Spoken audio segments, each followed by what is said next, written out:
வணக்கம். ஜெம் செய்திகளுக்காக நான் உங்கள் ஸ்னேகா. இந்திய நேரப்படி மதியம் 1:30 மணி செய்திகள். முதலில் ஜெம் தலைப்பு செய்திகளை காணலாம். திருச்சானூர் பத்மாவதி தாயார் கோவிலில் ஜனாதிபதி திரௌபதி முர்மு சாமி தரிசனம். குடியரசுத் தலைவர் வருகையை முன்னிட்டு திருப்பதியில் பலத்த பாதுகாப்பு. ஆளுநர்களுக்கு காலக்கெடு விதிக்கும் வகையில் அரசியல் சட்டம் திருத்தும் வரை தாம் ஓயப்போவதில்லை என தெரிவித்தார் மு.க. ஸ்டாலின். மாநில உரிமைகள் மற்றும் உண்மையான கூட்டாட்சிக்கான தங்கள் போராட்டம் தொடரும் என முதல்வர் சூளுரை. காசாவில் போர் ஒப்பந்தத்தை மீறி மீண்டும் தாக்குதல் நடத்தியது இஸ்ரேல் ராணுவம். 24 மணி நேரமாக நடத்திய தாக்குதலில் 32 பாலஸ்தீனியர்கள் உயிரிழப்பு. ஆஷஸ் தொடரின் முதல் டெஸ்ட் போட்டியில் 172 ரன்களின் சரணடைந்த இங்கிலாந்து அணி 7 விக்கெட்கள் வீழ்த்தி மிட்செல் ஸ்டார்க் மிரட்டல். இனி விரிவான செய்திகளை காணலாம். ஜனாதிபதி திரௌபதி முர்மு திருச்சானூர் பத்மாவதி தாயார் கோவிலில் சாமி தரிசனம் செய்தார். ஜனாதிபதி திரௌபதி முர்மு தனது மகள் இதிஸ்ரீ முர்மு மற்றும் குடும்ப உறுப்பினர்களுடன் ஆந்திரா மாநிலத்தில் உள்ள ரேணிகுண்டா விமான நிலையத்திற்கு வருகை தந்தார். இதைத் தொடர்ந்து ஜனாதிபதி திரௌபதி முர்முவுக்கு அறநிலையத்துறை மந்திரி ராம நாராயண ரெட்டி, உள்துறை அமைச்சர் வாங்கலப்பொடி அனிதா, மாவட்ட ஆட்சியர் வெங்கடேஸ்வரர் உள்ளிட்டோர் பூங்கொத்து கொடுத்து அவரை வரவேற்றனர். இதன் பின்னர் திருச்சானூர் பத்மாவதி தாயார் கோவிலில் சாமி தரிசனம் செய்தார். இதையடுத்து திருப்பதி மலைக்கு வந்து பத்மாவதி தாயார் விருந்தினர் மாளிகையில் தங்கினார்.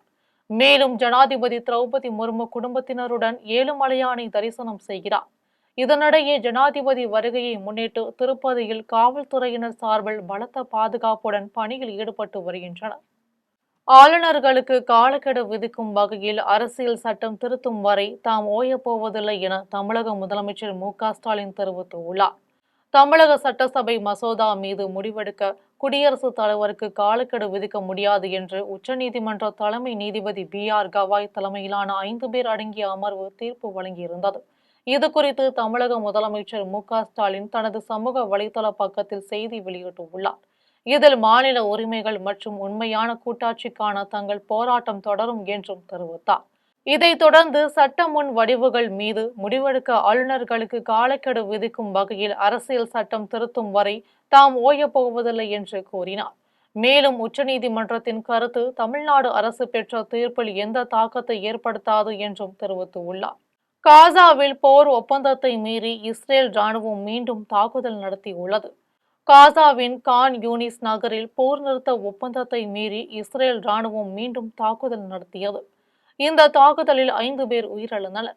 பின்னர் இதற்கு முன்னதாக கான் யூனிஸ் நகரில் தங்கள் ராணுவ வீரர்கள் மீது துப்பாக்கி சூடு நடத்தப்பட்டதற்கான பதிலடியாக இந்த தாக்குதல்களை நடத்தியதாக இஸ்ரேல் தெரிவித்தது.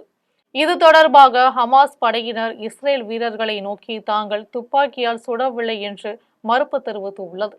இந்நிலையில் இஸ்ரேல் ராணுவம் கடந்த 24 மணி நேரமாக நடத்திய தாக்குதலில் 32 பாலஸ்தீனர்கள் உயிரிழந்தனர். ஆஷஸ் தொடரின் முதல் டெஸ்ட் போட்டியில் இங்கிலாந்து அணி ஸ்டார்க் பந்து வீச்சு வேகத்தில் சரிந்தது. ஆஸ்திரேலியா இங்கிலாந்து அணிகள் மோதும் மிகவும் பிரபலமான ஆஷஸ் தொடரின் ஆஸ்திரேலியாவில் நடைபெற்றது. இந்த தொடரின் முதல் டெஸ்ட் போட்டி பெர்த் மைதானத்தில் இன்று தொடங்கியது. இதில் டாஸ் வென்ற இங்கிலாந்து அணி பேட்டிங்கை தேர்வு செய்தது. பின்னர் முதலில் களமிறங்கிய இங்கிலாந்து அணி தொடக்கத்தில் இருந்தே திணறிய நிலையில் 172 ரன்களுக்கு ஆல் அவுட் ஆகியது. இதில் 4 பேர் மட்டுமே இரட்டை இலக்க ரன்களை எடுத்தனர். இதைத் தொடர்ந்து ஆஸ்திரேலியா தரப்பில் மிட்செல் ஸ்டார்க் 7 விக்கெட்களை கைப்பற்றினார். இதையடுத்து ஆஸ்திரேலியா அணி பேட்டிங் செய்து வருகிறது. கடலூரில் புதிய கலை மற்றும் அறிவியல் கல்லூரியை தமிழ்நாடு முதலமைச்சர் மு.க. ஸ்டாலின் சென்னை தலைமைச் செயலகத்திலிருந்து காணொலி காட்சி வாயிலாக தொடங்கி வைத்தார். கடலூர் மாவட்டம் வடலூர் பார்வதிபுரத்தில் 13 கோடி ரூபாய் மதிப்பீட்டில் புதிய கலை மற்றும் அறிவியல் கல்லூரியை தமிழ்நாடு முதலமைச்சர் மு.க. ஸ்டாலின் சென்னை தலைமைச் செயலகத்தில் இருந்து காணொலி காட்சி வாயிலாக தொடங்கி வைத்தார்.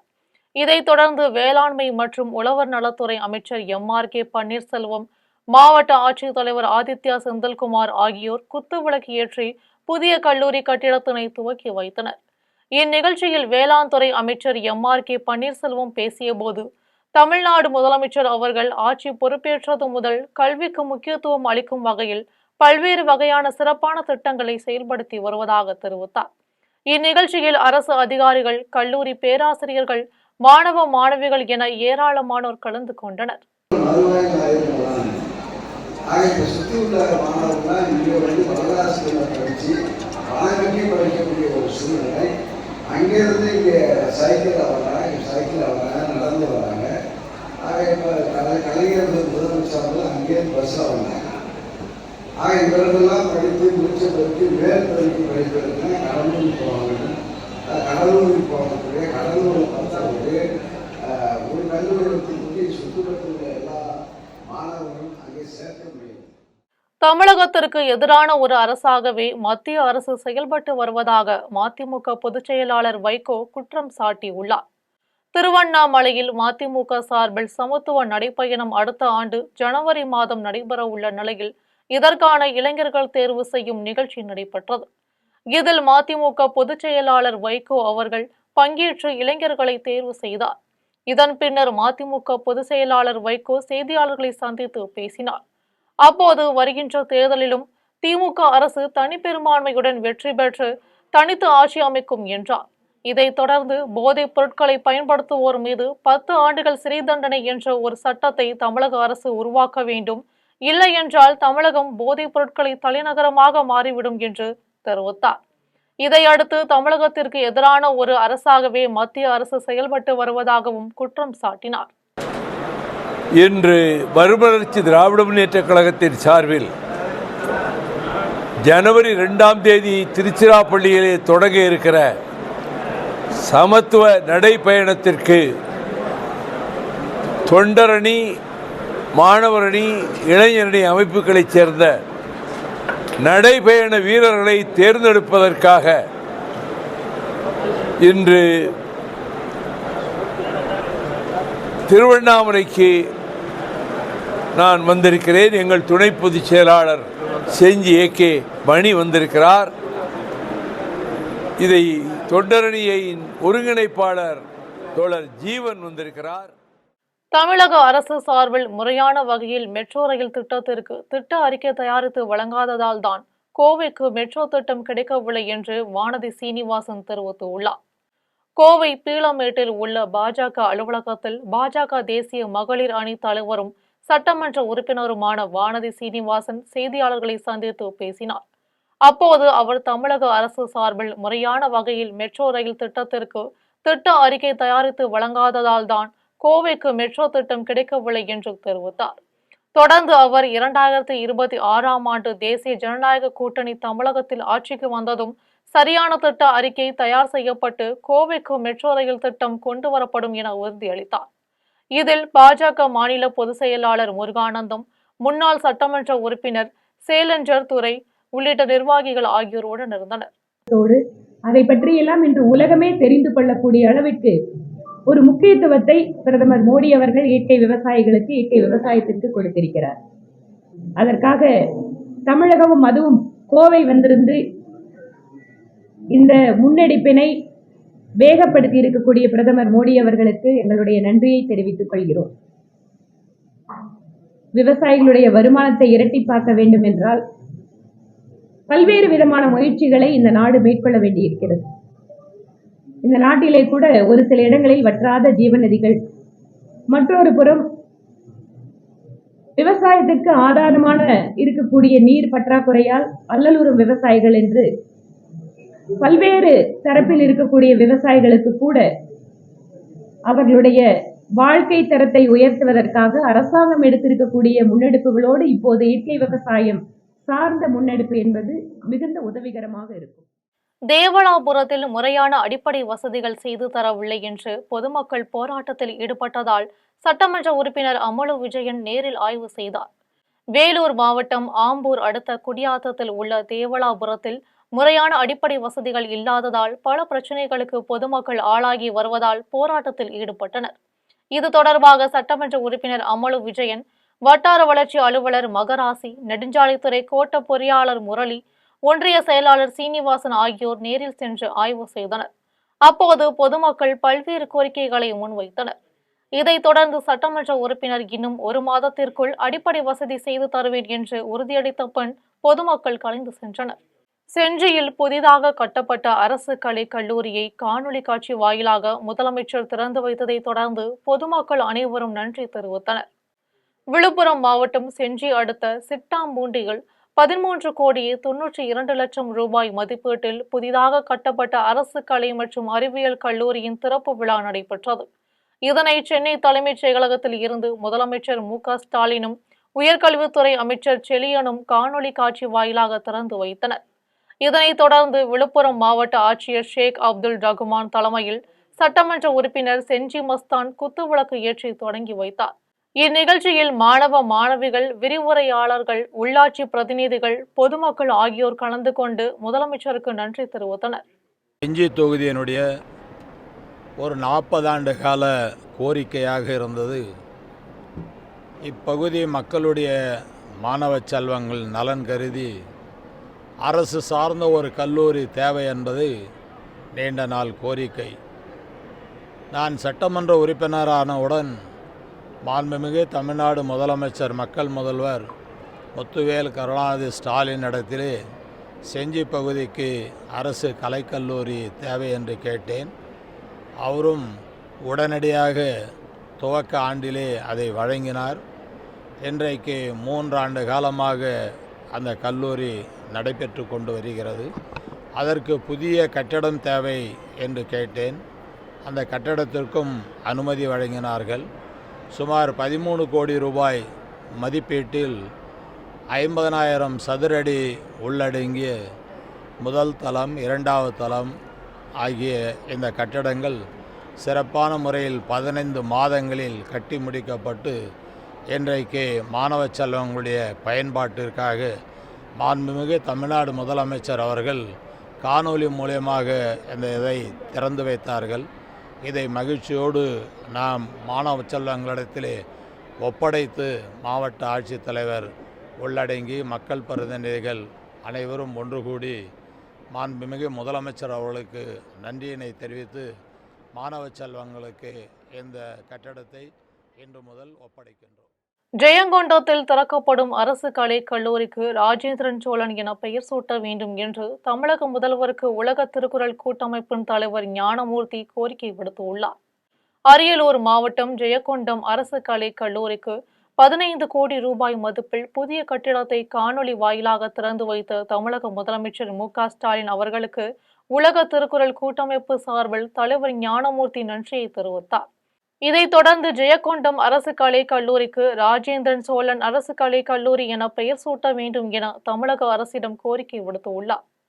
சமூக நீதிக்கான லட்சியங்களை தொடர்ந்து முன்னெடுப்பதே தமது கட்சியின் நோக்கம் என்று திராவிட வெற்றி கழகத்தின் தலைவர் மல்லை சத்யா தெரிவித்துள்ளார். சென்னையில் மல்லை சத்யாவின் புதிய கட்சி பெயர் அறிவிப்பு விழா நடைபெற்றது. இதில் அக்கட்சியின் பெயர் திராவிட வெற்றி கழகம் என்று பெயர் சூட்டப்பட்டுள்ளது. இதன் பின்னர் மல்லை சத்யா செய்தியாளர்களை சந்தித்து பேசினார். அப்போது திராவிட இயக்கத்தின் நேரடி பயணத்தில் தங்களை இணைத்துக் கொண்டு சமூக நீதிக்கான லட்சியங்களை தொடர்ந்து முன்னெடுப்பதே இக்கட்சியின் நோக்கம் என்று தெரிவித்தார். தொடர்ந்து பேசிய மல்லை சத்யா, துரை வைகோவின் கார்ப்பரேட் சிந்தனை தான் தங்களை போன்ற கட்சியின் மூத்த நிர்வாகிகளை வெளியேற வைப்பதற்கான காரணம் என்று அவர் குற்றம் சாட்டினார். இதைத் தொடர்ந்து தமிழ்நாடு முதலமைச்சர் மு.க.ஸ்டாலின் தலைமையில் மீண்டும் திமுக அரசு அமைய தங்களால் முடிந்த உதவிகளை செய்வோம் என்று மல்லை சத்யா தெரிவித்தார். டாக்டர் நடேசனார் உள்ளிட்ட 30 திராவிட இயக்க தலைவர்கள் ஒன்று கூடி தமிழ்நாட்டில் தென்னிந்தியாவில் தொடங்கப்பட்ட ஒரு மாபெரும் மக்கள் இயக்கத்தின் பெயர்தான் தென்னிந்திய நலவுரிமை சங்கம். அதுதான் நீதி கட்சியாக அப்போதைய சென்னை மாகாணத்தின் ஆட்சி பொறுப்பில் மிக சிறப்பாக நடைபெற்றது.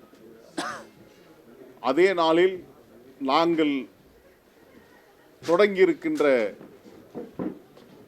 இந்த திராவிட இயக்கத்திற்கு திராவிட வெற்றிக் கழகம் என்று நாங்கள் பெயர் சூட்டியிருக்கிறோம். இந்திய குடியரசுக் கட்சியின் மாநில பொதுச் செயலாளராக 2வது முறையாக மங்காப்பிள்ளை தேர்வு செய்யப்பட்ட நிலையில் பல்வேறு அமைப்பினர் வாழ்த்துக்களை தெரிவித்தனர். வேலூர் மாவட்டத்தில் இந்திய குடியரசுக் கட்சியின் மாநில தலைவர் தமிழரசன் தலைமையில் மாநில செயற்குழு கூட்டம் நடைபெற்றது. கூட்டத்தில் இரண்டாவது முறையாக மங்காப்பிள்ளை மாநில பொதுச் செயலாளராக மாநில தலைவர் தமிழரசன் அறிவித்தார். இந்நிலையில் கடலூர் மாவட்டம் விருத்தாச்சலத்தில் மங்காப்பிள்ளைக்கு அம்பேத்கர் பவுண்டேஷன் செயலாளர் சுரேஷ்குமார் தலைமையில் பல்வேறு அமைப்பினர் இணைந்து பொன்னாடை போற்றி வாழ்த்துக்களை தெரிவித்தனர். இதில் குடியரசுக் கட்சியின் மேற்கு மாவட்ட தலைவர் கதிர்வேல், மாவட்ட செயலாளர் ராஜீவ்காந்தி, ஒன்றிய தலைவர் மோகன், அம்பேத்கர் பவுண்டேஷன் நிர்வாகிகள் ஆகியோர் உடனிருந்தனர். தூத்துக்குடியில் தென் மாவட்ட முட்டை விற்பனையாளர் நலசங்க கூட்டம் நடைபெற்றது. தூத்துக்குடியில் தென் மாவட்ட முட்டை விற்பனையாளர் நலசங்க கூட்டம் நடைபெற்றது. இதில் மாநில தலைமை ஒருங்கிணைப்பாளர் செல்லப்பாண்டியன் தலைமை வகித்தார். இந்த ஆலோசனை கூட்டத்தில் ஏராளமான முட்டை விற்பனை செய்யும் வியாபாரிகள் கலந்து கொண்டனர். இந்த கூட்டத்தில் தமிழகத்தில் வரலாறு காணாத அளவு முட்டை விலை உயர்ந்துள்ளது என்றும், இந்த விலையை கட்டுப்படுத்த தமிழக அரசு முட்டை விலையை தினசரி நிர்ணயம் செய்ய நடவடிக்கை எடுக்க வேண்டும், வெளிநாடுகளுக்கு மற்றும் டெல்லி உள்ளிட்ட பகுதிகளுக்கு ஏற்றுமதி செய்வதை நிறுத்த வேண்டும் உள்ளிட்ட கோரிக்கைகளை வலியுறுத்தினர். இதையடுத்து இக்கூட்டத்தில் முட்டை வியாபாரிகள் விரைவில் பேரணி மற்றும் போராட்டத்தில் ஈடுபட உள்ளதாக தெரிவித்தனர். தென் மாவட்ட முட்டை வியாபாரிகள் சங்கத்தின் சார்பாக இன்று தூத்துக்குடி மாவட்டத்துக்கு இரண்டாவது கலந்தாய்வு கூட்டம் போட்டிருக்கோம். முதல் கலந்தாய்வு கூட்டம் தூத்துக்குடி நகரத்துக்கு போட்டிருந்தோம். இன்று இரண்டாவது கலந்தாய்வு கூட்டம் தூத்துக்குடி மாவட்ட அளவில் அனைவரையும் ஒருங்கிணைச்சு இன்றைக்கு கலந்தாய்வு கூட்டம் போட்டிருக்கோம். மதுரை தேவதாஸ் மருத்துவமனையில் மருத்துவ கண்காட்சி நடைபெற்றது. மதுரை மாவட்டம் தேவதாஸ் மருத்துவமனையின் நவீன சிகிச்சை முறைகள் குறித்து விழிப்புணர்வு ஏற்படுத்தும் நோக்கத்துடன் மருத்துவத்துறையின் முன்னேற்றங்கள் என்ற தலைப்பில் மருத்துவ கண்காட்சி நடைபெற்றது. இந்த மருத்துவ கண்காட்சியில் துணைத் தலைவர் மருத்துவர் சதீஷ் தேவதாஸ் மற்றும் நிர்வாக இயக்குனர் மருத்துவர் ஹேமா சதீஷ் ஆகியோர் தலைமை வகித்தனர். இக்கண்காட்சியினை காவல்துறை கண்காணிப்பாளர் அரவிந்த் குத்துவிளக்கு ஏற்றி தொடங்கி வைத்தார். இந்நிகழ்ச்சியில் மருத்துவர் சதீஷ் தேவதாஸ் பேசிய போது, மருத்துவ அறிவை அனைவருக்கும் எளிதாகவும் சுவாரஸ்யமாகவும் மாற்றுவதே தங்கள் நோக்கம் என்று தெரிவித்தார். இதைத் தொடர்ந்து மருத்துவர் ஹேமா சதீஷ் பேசிய போது, நோயாளி பராமரிப்பை மாற்றும் முன்னேற்றங்களை மக்களுடன் இணைக்கும் ஒரு முயற்சிதான் இந்த மருத்துவ கண்காட்சி என்று தெரிவித்தார். இக்கண்காட்சியில் மாணவர்கள், கல்வி நிறுவனங்கள், பொதுமக்கள் மற்றும் பலர் கலந்து கொண்டு பயன்பெற்றனர். தேவதாஸ் ஹாஸ்பிட்டலில் எப்போவுமே நம்ம மருத்துவம் கொடுக்கறதோட எப்படி வியாதிகளை நம்ம தவிர்க்கிறது அப்படின்றது இந்த ப்ரிவென்டிவ் ஆஸ்பெக்ட்லையும் நம்ம எப்போவுமே யோசித்து நம்ம பேஷண்ட்ஸ்க்கு பப்ளிக்குக்கெல்லாம் சொல்லிட்டு இருக்கிறோம். தர்மலிங்கேஸ்வரர் மலைக்கோவில் மண்டபத்தில் தனிநபர் ஒருவர் கல்வெட்டு அமைக்க உள்ளதாக கூறி அப்பகுதி மக்கள் கோவில் முன்பாக திரண்டதால் பரபரப்பு ஏற்பட்டது. கோவை மாவட்டம் மதுக்கரை மலைப்பகுதியில் தர்மலிங்கேஸ்வரர் மலைக்கோவிலில் மண்டபம் அமைத்தது உள்ளிட்ட பல்வேறு புனரமைப்பு பணிகள் தொடர்பான தனிநபர் ஒருவர் கல்வெட்டு அமைக்க உள்ளதாக கூறி அப்பகுதி மக்கள் கோவில் முன்பாக திரண்டனர். இதனைத் தொடர்ந்து சம்பவ இடத்திற்கு வந்த காவல்துறையினர் பொதுமக்களிடம் சமாதான பேச்சுவார்த்தையில் ஈடுபட்டனர். இதையடுத்து கோவில் நிர்வாக அலுவலரிடம் தகவல் தெரிவிக்கப்பட்டு பொதுமக்கள் தங்களது கோரிக்கையை மனுவாக அளிக்க அறிவுறுத்தப்பட்டனர். இதனிடையே மனு வாங்குவது தொடர்பாக பொதுமக்கள் மற்றும் கோவில் நிர்வாக அலுவலர் ஆகியோரிடையே வாக்குவாதம் ஏற்பட்டது. மேலும் இது குறித்து நடவடிக்கை எடுக்கப்படும் என காவல்துறையினர் உறுதி அளித்ததை தொடர்ந்து பொதுமக்கள் அங்கிருந்து கலைந்து சென்றனர். இக்கோவிலில் திடீரென பொதுமக்கள் திரண்டதால் அப்பகுதியில் பரபரப்பு ஏற்பட்டது. கரடிக்குப்பம் கிராமத்தில் உள்ள அரசு தொடக்க பள்ளியில் பயிலும் மாணவர்களை பள்ளிக்கு அனுப்ப பொதுமக்கள் அச்சத்தில் உள்ளனர். ராணிப்பேட்டை மாவட்டம் சோளிங்கர் அருகே கரடிக்குப்பம் கிராமத்தில் உள்ள அரசு தொடக்கப்பள்ளி வளாகத்தில் அங்கன்வாடி மையம் இயங்கி வருகிறது. இந்நிலையில் பள்ளி வளாகத்தின் அருகே பழைய கட்டிடம் ஒன்று சேதமடைந்து எப்பொழுது வேண்டுமானாலும் விழும் நிலையில் உள்ளது. இதைத் தொடர்ந்து பள்ளி வளாகத்தில் செடிகள் புதர் போல் வளர்ந்த நிலையில் விஷ ஜந்துக்கள் திடீரென வகுப்பறைக்குள் புகுந்துவிடும் என்ற அச்சத்தில் பள்ளி மாணவர்களும் ஆசிரியர்களும் உள்ளனர். இதனால் எந்தவித அசம்பாவிதமும் ஏற்படுவதற்கு முன் உரிய நடவடிக்கை எடுக்க வேண்டும் என்று பெற்றோர்களும் ஆசிரியர்களும் சமூக ஆர்வலர்களும் கோரிக்கை விடுத்தனர். பூவிருந்தவள்ளியில் அரசு பேருந்துகளை வழிமறித்து பொதுமக்கள் ஆர்ப்பாட்டத்தில் ஈடுபட்டனர். திருவள்ளூர் மாவட்டம் பூவிருந்தவள்ளியில் இருந்து பட்டாபிராம் வரை செல்லக்கூடிய அரசு பேருந்து தடம் எண் 54C நீண்ட நேரம் ஆகியும் வராததால் பொதுமக்கள் கடும் அவதியடைந்தனர். இதனால் ஆத்திரமடைந்த பொதுமக்கள் பூவிருந்தவள்ளி பேருந்து நிலையம் முன் சாலையில் அமர்ந்து போராட்டத்தில் ஈடுபட்டனர். இதனை அறிந்த காவல்துறையினர் பொதுமக்களிடம் பேச்சுவார்த்தையில் ஈடுபட்டனர். அப்போது பொதுமக்கள் உரிய நேரத்தில் அரசு பேருந்துகளை இயக்கினால் மட்டுமே கலைந்து செல்வதாக கூறிய நிலையில் போக்குவரத்து துறை அதிகாரிகளிடம் பேசி உரிய தீர்வு காண்பதாக கூறியதை அடுத்து அங்கிருந்து கலைந்து சென்றனர். வாகன விபத்தில் உயிரிழந்த இளைஞரின் குடும்பத்தினருக்கு இழப்பீடு வழங்க வேண்டும் என வலியுறுத்தி உடலை வாங்க மறுத்து பழனி அரசு மருத்துவமனையில் உறவினர்கள் தர்ணா போராட்டத்தில் ஈடுபட்டனர். திண்டுக்கல் மாவட்டம் கொடைக்கானல் அருகே பட்டியக்காடு மலை கிராமத்தை சேர்ந்த பாண்டியனுக்கு சித்ரா என்ற மனைவியும் ஒரு ஆண் குழந்தையும் ஒரு பெண் குழந்தையும் உள்ளனர். இந்நிலையில் அவர் கூலி வேலைக்கு சென்று தனது இருசக்கர வாகனத்தில் வீட்டிற்கு வந்து கொண்டிருந்த போது எதிரே வந்த டிராக்டர் பாண்டியன் மீது மோதியது. இதனைத் தொடர்ந்து அவர் படுகாயமடைந்த நிலையில் பழனி அரசு மருத்துவமனைக்கு சிகிச்சைக்காக சேர்த்தனர். இதையடுத்து அவர் சிகிச்சை பலனின்றி உயிரிழந்தார். இந்நிலையில் பாண்டியன் உடலை பிரேத பரிசோதனை செய்து உறவினர்களிடம் வழங்க முயன்றபோது உடலை வாங்க மறுத்து அவரது உறவினர்கள் திடீர் தர்ணா போராட்டத்தில் ஈடுபட்டனர். அப்போது டிராக்டர் ஓட்டுநரை கைது செய்ய வேண்டும் என்றும் பாண்டியனின் குடும்பத்தினருக்கு தகுந்த இழப்பீடு வழங்க வேண்டும் என்றும் மலை கிராம பகுதிகளில் உள்ள சாலைகளை விரிவாக்கம் செய்ய வேண்டும் என்றும் வலியுறுத்தி கோஷங்களை முழக்கமிட்டனர். இதனைத் தொடர்ந்து உறவினர்களிடம் காவல்துறையினர் பேச்சுவார்த்தை நடத்தி வருகின்றனர். தாராபுரத்தில் 20 ஆண்டுகளாக போலி மருத்துவராக செயல்பட்ட வெள்ளைசாமியை காவல்துறையினர் கைது செய்தனர். திருப்பூர் மாவட்டம் தாராபுரம் அருகே முத்தையம்பட்டியில் விநாயகா மெடிக்கல்ஸ் என்ற பெயரில் மருத்துவ நிலையம் நடத்தி வந்த வெள்ளைசாமி குறித்து பொதுமக்கள் தொடர்ந்து புகார் அளித்தனர். இது தொடர்பாக திருப்பூர் மாவட்ட நலப்பணிகள் இணை இயக்குநரின் தலைமையில் உடுமலைப்பேட்டை அரசு மருத்துவமனை முதன்மை மருத்துவ அதிகாரி ரவி, வட்டார மருத்துவர் அலுவலர் ஸ்ரீசுகு, அலுவலக கண்காணிப்பாளர் ஸ்ரீஹரி கோபாலகிருஷ்ணன் ஆகியோர் நேரில் ஆய்வு செய்தனர். அப்போது தடை செய்யப்பட்ட சில தடுப்பூசிகள், பக்க விளைவுகள் தரக்கூடிய மருந்துகள் உள்ளிட்டவை வைத்திருந்தது அதிகாரிகளின் கவனத்திற்கு வந்தது. தொடர்ந்து விசாரணையில் வெள்ளைச்சாமி 12ஆம் வகுப்பு வரை மட்டுமே கல்வி தகுதி பெற்றவர் என்றும் எந்தவிதமான அங்கீகரிக்கப்பட்ட மருத்துவ கல்வியும் படிக்காதவர் என்றும் உறுதியாக்கப்பட்டது. பின்னர் குண்டடம் காவல் நிலையத்திற்கு வெள்ளைச்சாமியை அழைத்து சென்று விசாரணை மேற்கொண்டு வருகின்றனர். விருத்தாச்சலம் அருகே சாலையோரம் நின்றிருந்த இளைஞர் மீது அதிவேகமாக வந்த கார் மோதியதில் படுகாயமடைந்த அவர் மருத்துவமனைக்கு கொண்டு செல்லும் வழியிலேயே உயிரிழந்தார். கடலூர் மாவட்டம் பெரிய வடாவடி வடுதியின் முன்பு சாலையோரத்தில் மும்பையை சேர்ந்த இளைஞர் முரளி பாண்டே நின்று கொண்டிருந்தார். அப்போது விருத்தாச்சலம் நோக்கி அதிவேகமாக வந்த கார் மோதியதில் இளைஞர் முரளி பாண்டே படுகாயமடைந்தார். இதன் பின்னர் அங்கிருந்தவர்கள் 108 ஆம்புலன்ஸ் மூலம் விருத்தாச்சலம் அரசு மருத்துவமனைக்கு கொண்டு சென்றனர். இதனைத் தொடர்ந்து மருத்துவர்கள் பரிசோதனை செய்த போது இளைஞர் உயிரிழந்தது தெரிய வந்தது. இதனை அடுத்து உடற்கூறு ஆய்விற்காக இளைஞரின் உடல் கொண்டு செல்லப்பட்டது. இந்த விபத்து குறித்து மங்களம்பேட்டை காவல்துறையினர் வழக்கு பதிவு செய்து விசாரணை மேற்கொண்டு வருகின்றனர். இதையடுத்து உயிரிழந்த மும்பையை சேர்ந்த இளைஞர் மும்பையில் வசிக்கும் தமிழ் பெண்ணை திருமணம் செய்து கொண்டவர் என்பதும் கடந்த 5 நாட்களுக்கு முன்பு செம்பளக்குறிச்சி கிராமத்திற்கு வந்திருந்தவர் என்பதும் தெரிய வந்தது. கோபிச்செட்டிப்பாளையம் அருகே வாகனத்தில் பால் விநியோகம் செய்வது போல் நடித்து குட்கா பொருட்களை விற்பனை செய்து வந்த நபரை காவல்துறையினர் கையும் களவுமாக பிடித்தனர்.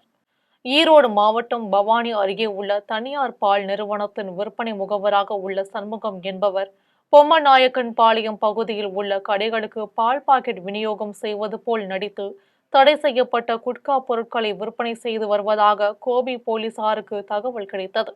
தகவலின் பேரில் சம்பவ இடத்திற்கு விரைந்து சென்ற போலீசார் சண்முகம் ஓட்டி வந்த ஆம்னி வேனை நிறுத்தி சோதனை செய்தபோது அதில் பால் பாக்கெட்டுகளுக்கு நடுவே மூட்டை மூட்டையாக ஹான்ஸ் மற்றும் குட்கா பாக்கெட்டுகளை கட்டி வைத்திருந்ததை கண்டுபிடித்தனர். போலீசார் நடத்திய விசாரணையில் சண்முகம் வீட்டில் மேலும் 120 கிலோ குட்கா பொருட்களை வைத்திருந்தது தெரிய வந்தது. அதனைத் தொடர்ந்து சண்முகத்தை கைது செய்த கோபி போலீசார் அவரிடமிருந்த 130 கிலோ தடை செய்யப்பட்ட குட்கா பொருட்களுடன் கடத்தலுக்கு பயன்படுத்திய ஆம்னி வேனையும் பறிமுதல் செய்து விசாரணை நடத்தி வருகின்றனர். பால் விநியோகம் செய்வது போல நடித்து குட்கா விற்பனை செய்து வந்த நபர் போலீசாரால் கைது செய்யப்பட்ட சம்பவம் அப்பகுதியில் பெரும் பரபரப்பை ஏற்படுத்தியுள்ளது. கரூரில் UATT 2.0 திட்டத்தினை கைவிட வலியுறுத்தி தமிழ்நாடு தோட்டக்கலை மற்றும் உதவி தோட்டக்கலை அலுவலர்கள் சங்கம் சார்பில் கவன ஈர்ப்பு ஆர்ப்பாட்டம் நடைபெற்றது. கரூர் மாவட்ட ஆட்சியர் அலுவலகம் முன்பு தமிழ்நாடு தோட்டக்கலை அலுவலர்கள் நலசங்கம் மற்றும் தமிழ்நாடு உதவி தோட்டக்கலை அலுவலர்கள் சங்கம் சார்பில் கோரிக்கைகளை வலியுறுத்தி அலுவலர்கள் நல சங்கத்தின் மாவட்ட செயலாளர் தமிழ்ச்செல்வி மற்றும் உதவி அலுவலர்கள் சங்க மாவட்ட தலைவர் அருள்செல்வன் தலைமையிலும் ஆர்ப்பாட்டம் நடைபெற்றது. இந்த ஆர்ப்பாட்டத்தில் கரூர் மாவட்ட அனைத்து தோட்டக்கலை உதவி இயக்குநர்கள், தோட்டக்கலை உதவி அலுவலர்கள் கலந்து கொண்டு தமிழக அரசின் வேளாண்மை உழவர் நலத்துறையால் கொண்டுவரப்பட்டுள்ள UATT 2.0 திட்டத்தால் விவசாயிகள் பாதிக்கப்பட்டு உள்ளனர். எனவே தோட்டக்கலைத்துறை வளர்ச்சியினை உறுதிப்படுத்த தமிழக அரசு UATT 2.0 திட்டத்தை கைவிட வலியுறுத்தி கவன ஈர்ப்பு ஆர்ப்பாட்டத்தில் ஈடுபட்டனர். இனி வருவது சினிமா செய்திகள். AB4 என்ற புதிய தெலுங்கு படத்தை இசையமைப்பாளர் GV பிரகாஷ் இசையமைக்க உள்ளார். தமிழ் சினிமாவில் 2 தேசிய விருதுகளை பெற்ற இளம் இசையமைப்பாளர் GV பிரகாஷ் தெலுங்கு படத்தில் இசையமைக்க ஒப்பந்தமாகி உள்ளார். இதனை படக்குழு வீடியோ ஒன்றை வெளியிட்டு அதிகாரப்பூர்வமாக அறிவித்துள்ளது. இதைத் தொடர்ந்து AB4 என பெயரிடப்பட்டுள்ள இப்படத்திற்கு இசையமைக்க உள்ளார். இப்படத்தை அஜய் பூபதி இயக்கத்தில் கட்டமநேனி ஜெயகிருஷ்ணா கதாநாயகனாக நடிக்கிறார். KGF பட நடிகை ரவீனா தாண்டனின் மகள் ராஷா ததானி கதாநாயகியாக நடிக்கிறார். இதையடுத்து GV பிரகாஷ் இதற்கு முன் தெலுங்கில் வருண் தேஜா நடித்த மட்கா, ராபின்ஹுட் மற்றும் லக்கி பாஸ்கர் ஆகிய படங்களில் இசையமைத்து உள்ளார். மேலும் இப்படங்கள் இசைக்காக ரசிகர்கள் மத்தியில் பெரும் வரவேற்பை பெற்றது குறிப்பிடத்தக்கது. இனி வருவது உலக செய்திகள்.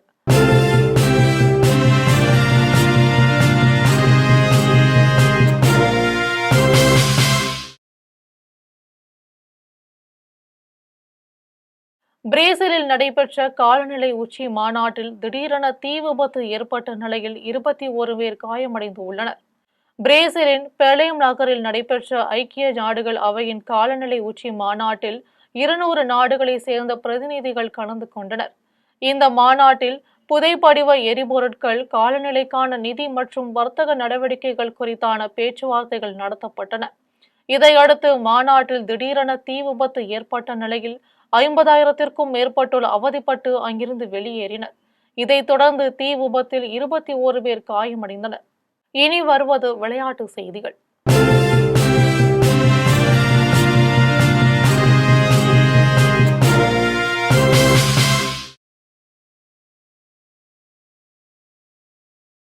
உத்தரப்பிரதேசத்தில் உலகக்கோப்பை குத்துச்சண்டை போட்டியின் இறுதி சுற்றில் இந்திய வீராங்கனை நிகாத் ஜரீன் தங்கப்பதக்கம் வென்றுள்ளார். உத்தரப்பிரதேசம் மாநிலம் நொய்டாவில் உலகக்கோப்பை குத்துச்சண்டை போட்டியின் இறுதி சுற்று நடைபெற்றது. இந்த போட்டியில் பெண்களுக்கான 51 கிலோ எடைப்பிரிவில் 2 முறை உலக சாம்பியனான இந்திய நட்சத்திர வீராங்கனை நிகாத் ஜரீனும் சீனா தைபேயின் குவாயி ஜியானும் மோதினர். இதில் சிறப்பாக விளையாடிய நிகாத் ஜரீன் 5-0 என்ற கணக்கில் சீனா தைபேயின் குவாயி ஜியானை வீழ்த்தி தங்கப்பதக்கத்தை வென்றார். இனி வருவது தங்கம் மற்றும் வெள்ளி விலை நிலவரம்.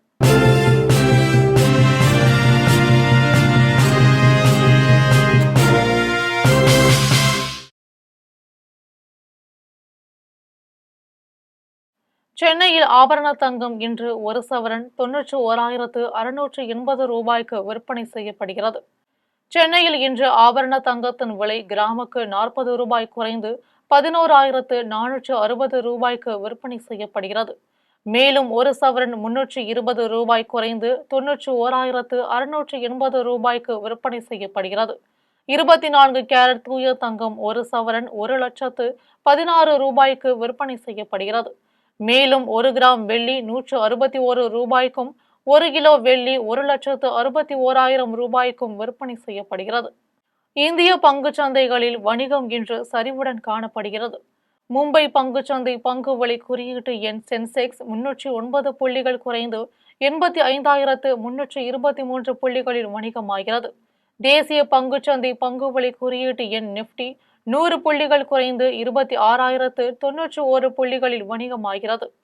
மீண்டும் தலைப்பு செய்திகள். திருச்சானூர் பத்மாவதி தாயார் கோவிலில் ஜனாதிபதி திரௌபதி முர்மு சாமி தரிசனம். குடியரசுத் தலைவர் வருகையை முன்னிட்டு திருப்பதியில் பலத்த பாதுகாப்பு. ஆளுநர்களுக்கு காலக்கெடு விதிக்கும் வகையில் அரசியல் சட்டம் திருத்தும் வரை தாம் ஓயப்போவதில்லை என தெரிவித்தார் MK ஸ்டாலின். மாநில உரிமைகள் மற்றும் உண்மையான கூட்டாட்சிக்கான தங்கள் போராட்டம் தொடரும் என முதல்வர் சூளுரை. காசாவில் போர் ஒப்பந்தத்தை மீறி மீண்டும் தாக்குதல் நடத்தியது இஸ்ரேல் ராணுவம். 24 மணி நேரமாக நடத்திய தாக்குதலில் 32 பாலஸ்தீனியர்கள் உயிரிழப்பு. ஆஷஸ் தொடரின் முதல் டெஸ்ட் போட்டியில் 172 ரன்களின் சரணடைந்த இங்கிலாந்து அணி.